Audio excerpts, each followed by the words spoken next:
My boss loves to call me at 6:15 a.m. to ask me if I would like to fill the shifts of the people who just called in sick.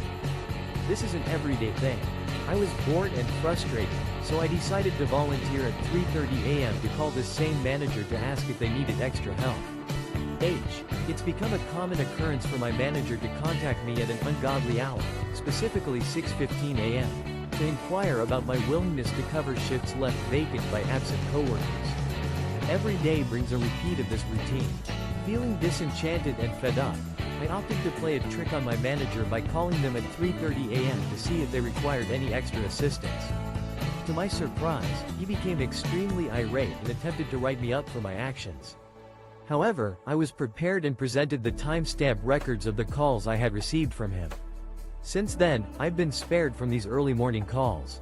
My grandma died this night because of COVID, and instead of being sad, I'm irrational angry about people who still denying the virus and break simple rules.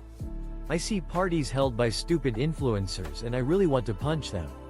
I'm isolating since 8 months and I wasn't a. Tonight, a senseless loss shook my world as my grandmother succumbed to COVID, leaving me consumed by a fierce, unrelenting anger. I find myself questioning the logic of those who refuse to accept the harsh realities of this pandemic and continue to disregard basic safety protocols.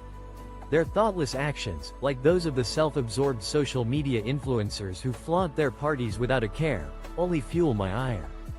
As someone who has been in isolation for nearly a year, I've had to endure a prolonged separation from loved ones, including my grandmother, whom I was denied the opportunity to bid a final farewell. The sense of powerlessness that comes with this isolation is crushing, and my emotional well-being is at a breaking point. For now, I struggle to come to terms with the weight of my grief. The overwhelming sadness that I know is waiting for me will eventually catch up, but I'm not yet ready to confront it head-on. The harsh truth is that I will never see my grandmother again, and the thought of that loss is almost too much to bear. Edit: no edits have been made. Update: this story will be updated if any changes are made. TLDR: a person's anger and sadness intensify after losing a loved one. The fact that we work until we die, just for the privilege of being alive, is seriously messed up in my opinion. Nobody asks to be born, yet we are all obligated to give our labor until we die. There is no alternative, and the choice to end it early is outlawed. The meaning of the notion that we toiled tirelessly until our final breath, merely to exist, is fundamentally flawed in my perspective. No one asks for the gift of life, yet we're duty-bound to contribute our labor until the very end. There's no escape or alternative, and the decision to end it prematurely is forbidden. Our purpose appears to be reduced to working, paying taxes, and eventually meeting our demise. This reality is deeply unsettling. It's not a lack of motivation or initiative that drives people to crave a life of enjoyment and fulfillment, but rather a desperate longing for something more meaningful. We're often forced to sacrifice our own happiness for the sake of societal expectations, and it's a travesty. The idea that we're expected to labor tirelessly until we die, with no respite or reprieve, is a bleak and oppressive concept. We deserve to live, not just exist. Edit: no changes were made to the original text. Update: no changes were made to the original text.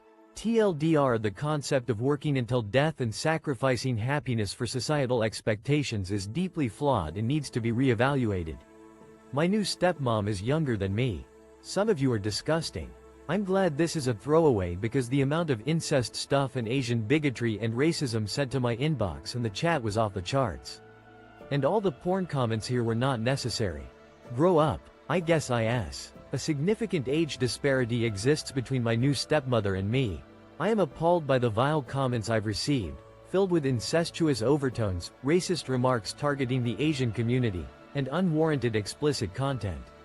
I'm grateful for the anonymity this throwaway account offers, as it has spared me from witnessing the full extent of the disturbing responses in the chat. The gratuitous adult content shared in this space was entirely uncalled for and reflects poorly on those who contributed to it. Reflecting on this situation, I shouldn't be taken aback by the reaction. I must admit I had anticipated a more empathetic response when sharing this personal matter, but the reality fell far short of my expectations. You can go ahead and downvote me, but I'll just go ahead and say it. If you're voting for Trump this November, you're putting this country and its future at risk. I don't think I need to explain why that is. I mean, the dude's an open book. Even if he does lose this year, which I I'll be blunt. Casting a ballot for Trump in November would jeopardize the nation's well-being and its long-term prospects. I don't believe an explanation is necessary. His record is well documented.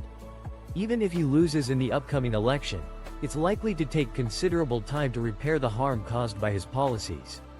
If you want the country to recover more swiftly, you have a choice to make at the ballot box. My 50F husband, 53M, just messaged me on Tinder. I accidentally discovered he had Tinder on his phone. I catfished him with a fake profile and he messaged me. We've been together 20 years and married for 15 years. I don't even know how to approach this with him without crying. A 20-year marriage and 15 years of matrimony have just been turned upside down after I stumbled upon a shocking discovery. My husband has a presence on the popular dating app, Tinder. What's even more astonishing is that I accidentally created a fake profile and he took the bait, sending me a message. As we've navigated this journey together for 2 decades, I'm now faced with a daunting challenge. I'm torn between confronting my husband about his infidelity and the uncertainty of his intentions. With my emotions on the brink of boiling over, I'm struggling to find the right words to have this difficult conversation without resorting to tears or anger. How do I approach my husband about his Tinder activity and the erosion of trust in our relationship? Edit. Thank you for the comments, everyone. F*** you anti-maskers, anti-vaxxers, just fuck you. My severely immunocompromised sister is dead because of you. She was like a second mother to me and you killed her.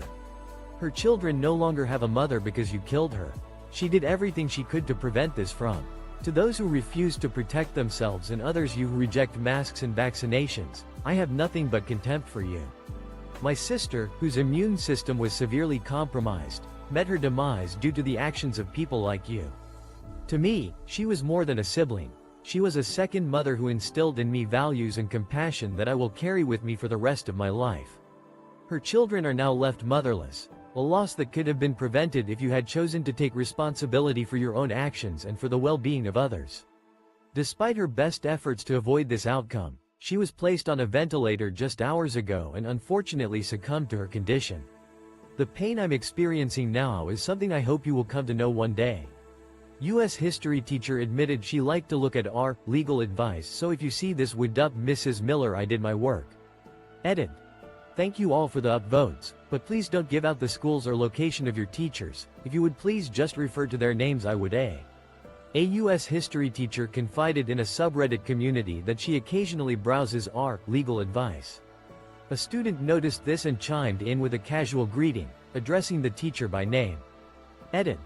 I appreciate the support.